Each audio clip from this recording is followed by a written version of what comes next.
Welcome, Cossack. This is the end of the road for you. Right, my friends? Listen, they agree. Ravens aren't scavengers like most people think. They're simply returning to the natural world, that which is no longer needed. Sometimes they even attack wounded foxes. You were the one in the M1 tank? Must have been a tight fit for a big boy like you. But that was no true battle. The Ravens and I were testing to see what kind of man you were. The judgment is decided. The Ravens say you are a true warrior. Am I hallucinating?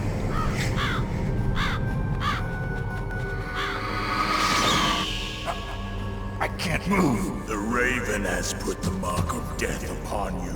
Blood from the east flows within your veins. Your ancestors too were raised on the barren plains of Mongolia. Inuit and Japanese are cousins to each other. We share many ancestors, you and I. I don't have any crows in my family tree. You jest, but indeed ravens and snakes are not the best of friends. Nevertheless, you will make a worthy adversary. You live in Alaska too. You know of the World Eskimo Indian Olympics? Yeah, I know it. Must be a real threat in the muck-duck eating contest. Yes, you are right. But there is another event that I excel at. It is called the ear pull. It is an event where two opponents pull each other's ears while enduring the harsh cold. It tests spiritual as well as physical strength. You want to pull each other's ears? The form is different, but the spirit is the same. Rejoice, Snake! Ours will be a glorious battle. This isn't glorious, it's just plain killing.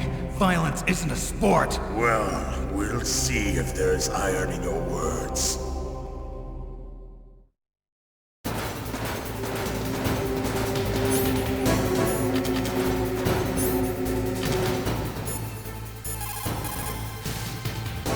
Vulcan Raven is half Native Alaskan American and half Inuit. He was raised as a shaman, and they say he has supernatural powers. During the Cold War, he trained in Russia with the Bimple, the Soviet Special Forces.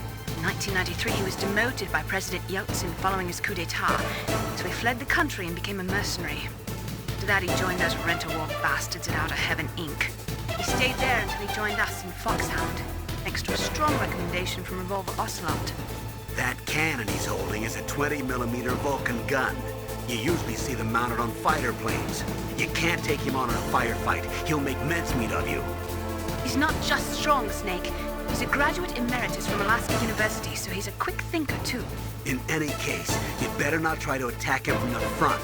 Normal weapons are no match for his 20mm Vulcan. Try to attack him from the sides or behind.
just as the boss said.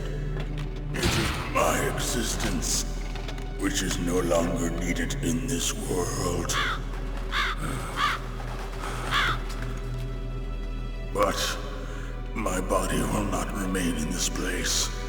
My spirit and my flesh will become one with the ravens. In that way, I will return to Mother Earth who bore me. Snake! I will be watching you. Understand?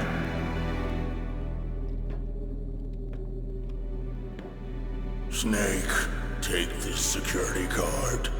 It will open that door. Why? You are a snake which was not created by nature. You and the boss.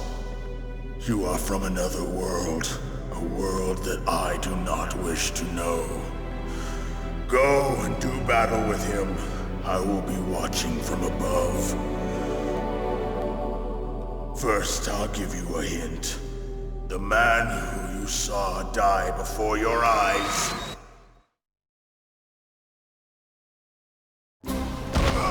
What is it?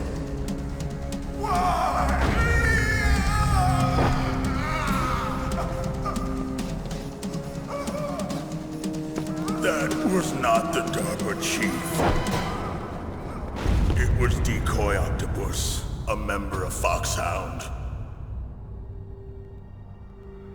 He was a master of disguise. He copied his subjects down to the blood. So he drained the chief's blood and took it into himself. But he wasn't able to deceive the Angel of Death. The Angel of Death?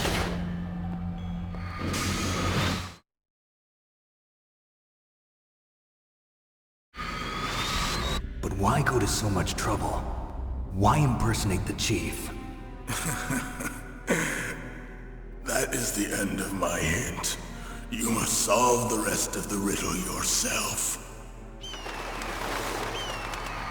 Snake, in the natural world, there's no such thing as boundless slaughter. There's always an end to it.